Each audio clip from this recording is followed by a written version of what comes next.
this is sometimes called a preemptive war doctrine. That's just propaganda. It's not a preemptive war doctrine. Preemptive war means something. A preemptive war, under charitable interpretations, falls within the existing framework of international law. Okay, so those of you whose memories are long enough may remember that the present incumbents in Washington, one of the ways they kept the country terrified through the 1980s, as they did, one of them was to conjure up an air base in Grenada, which the Russians were going to use to bomb us. Fortunately, our brave cowboy leader saved us in time, sent 6,000 special forces who managed to overcome the resistance of a couple of dozen Cuban paramilitary workers with pistols, and actually got 8,000 medals of honor for it. And we were standing tall after that, if you remember, so we were saved.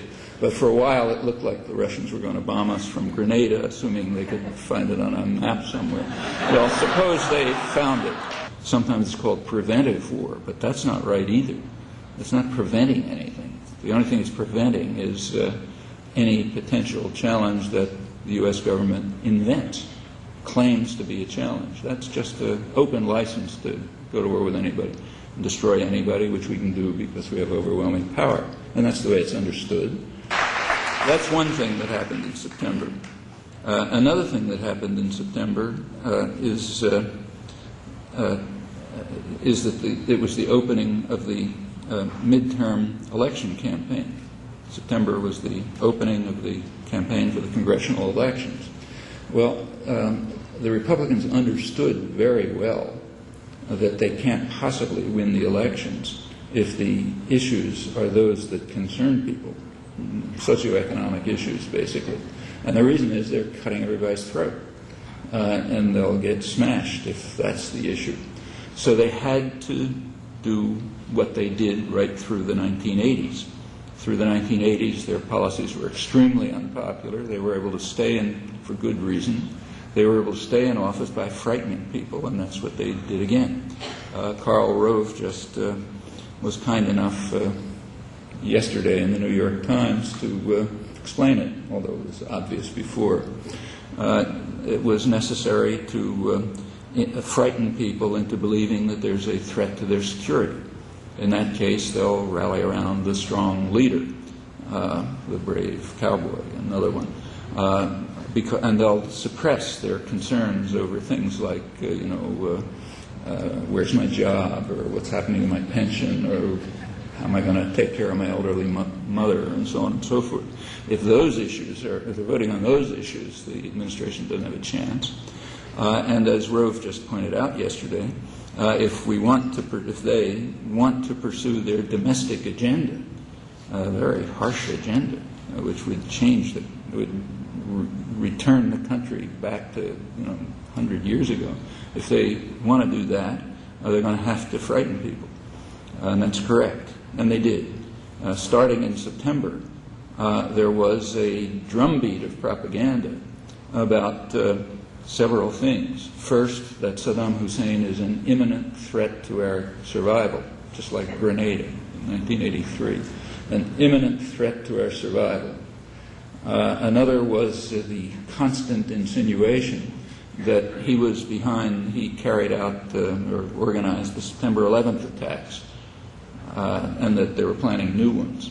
Well, this was a spectacularly successful government media propaganda campaign. You can see it by looking at the polls. By the end of September and since, around 60% of the population believes that Saddam Hussein is an imminent threat to U.S. security and survival. By now, over a majority think that Iraq was behind September 11th and is planning new things, that Iraqis were on the plains. If you go back before that, it was like 3%, and the whole idea is totally outlandish. And furthermore, these attitudes, these beliefs, are very highly correlated with support for war. And it's understandable. I mean, if I believed those things, I'd be in favor of the war too.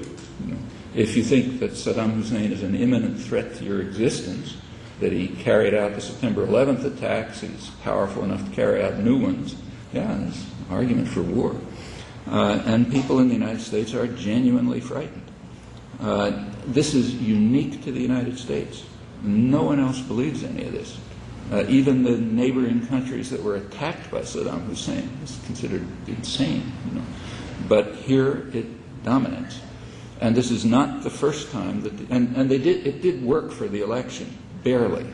If you take a look at the election, the Republicans managed to maintain power to pursue their domestic and international agendas by a very small number of votes, a couple of tens of thousands of votes. It was essentially a statistical tie, but just enough to maintain power. And they did it exactly this way.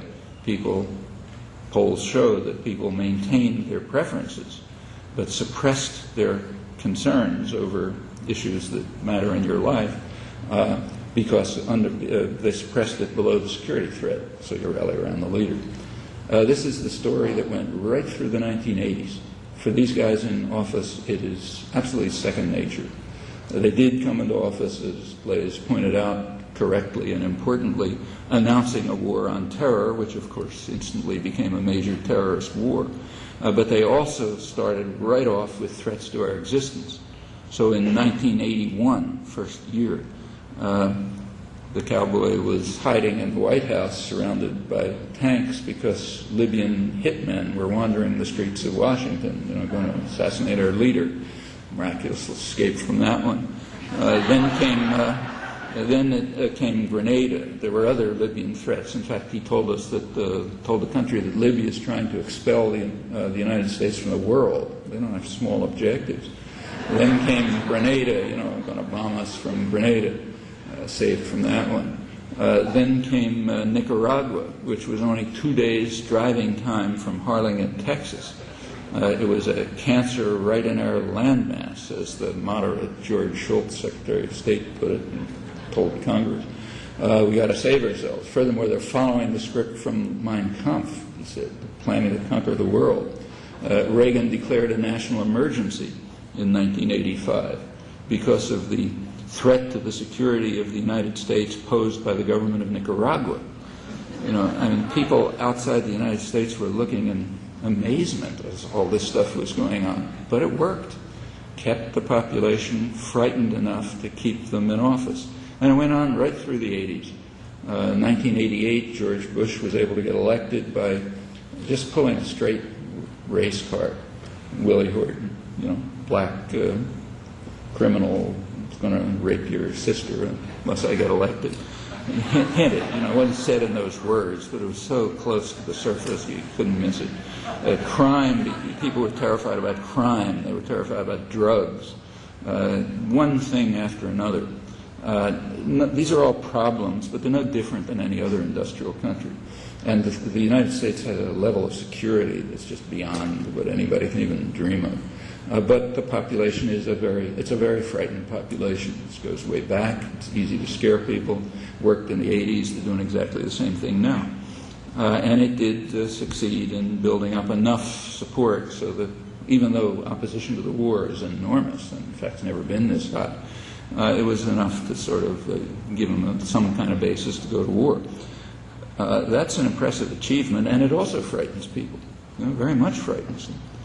Today in the New York Times, you can, there's a big page showing pictures of Marines and others explaining why they want to go to war with Iraq and kill Iraqis. It's because they remember 9/11. Okay. Now, if somebody's watching this anywhere else in the world, they can only conclude one of two things. Either this country is so fanatically racist that if some Arab did something to you, you want to kill all Arabs. It's a level of racism that's pretty hard to imagine. Either that, or the country is so deeply indoctrinated that people believe what is purely total nonsense.